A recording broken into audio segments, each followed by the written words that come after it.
Where are the Democrats in all this? Not clarifying at all. And where is the They're Democratic working hard on Party? screwing it up. I don't know. Yeah, They are working hard on screwing we'll it get up. to that conversation at some point. Mika, where are the Democrats? I'm praying. No, I'm dead serious. No, what I'm has serious happened too. to this party? I don't know. We're still angry? I don't know. Right now, they're on Martha's Vineyard. Well, that's Still true. angry. That We is. need leaders. We need people to step up and stand so out. They'll be back by Tuesday. whether They'll be back Tuesday. Tuesday is all going to, it's all I don't know who changing. they are. You know, the I thing really is, don't. though, seriously, Mark Halperin, the Democrats have lost over 1,000 state legislative seats over the past 8 years. They've lost the White House to a guy who nobody would even hire as their CEO in a publicly traded company. They've lost over a dozen Senate seats. They've lost over 60 House seats over the past 8 years. More Republicans control more House seats in the U.S. House of Representatives than any time since, I think, 1928. Republicans control more governorships since 1920. And the Democrats still don't know who they are and are still having trouble raising money. What is wrong with this party?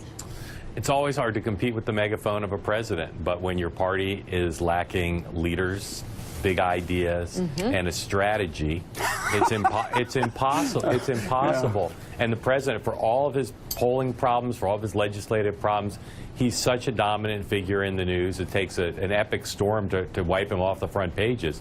But I don't think the Democrats, if you look at what they've gotten done since Election Day, they are raising money, as we discussed the other day, for House races. They're recruiting somewhat successfully there.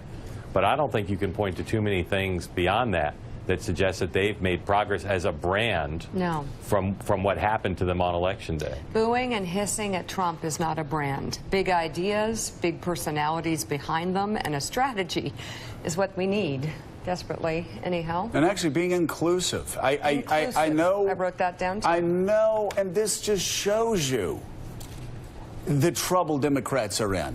Charlie, every time I say, and I can even say it as an independent now, so it's not like even they can even say, Republicans saying it.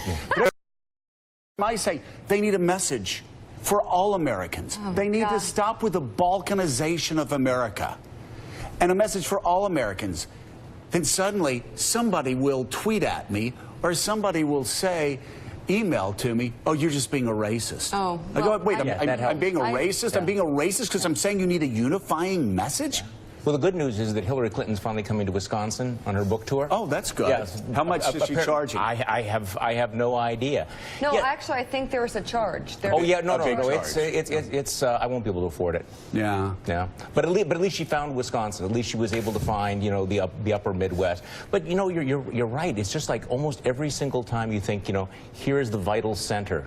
There's that moment. What happens is the Democrats decide, like, hey, you know, let's embrace single-payer health care.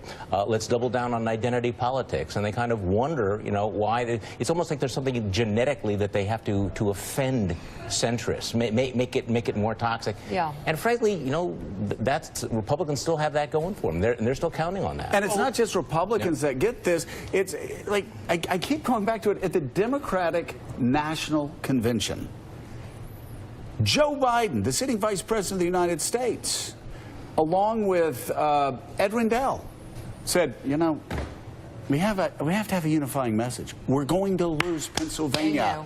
We're going, and they said, we're not going to win our base. We're not going to pull out the union members that we need to pull out to win this thing unless we get a better, more unifying message. And guess what?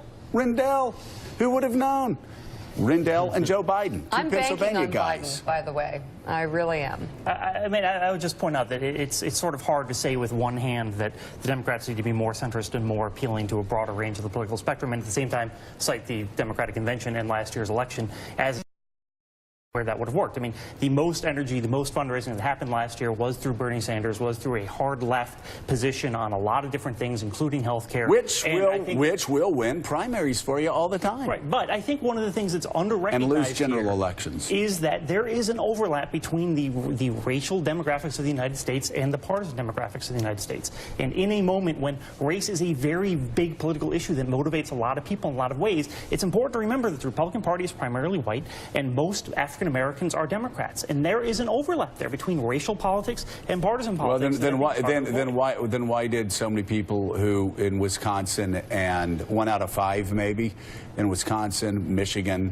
Ohio, Pennsylvania, that voted for Barack Obama 8 years ago vote for Donald Trump this year? But a bigger issue in the upper Midwest was the fact that African American voters turned out far less heavily than they had in 2012. But that wasn't about racism. That was about the fact that Hillary Clinton, and Al Sharpton said this from the beginning. Right. Hillary Clinton does not energize the same Absolutely. base. But this was my original point. What a surprise.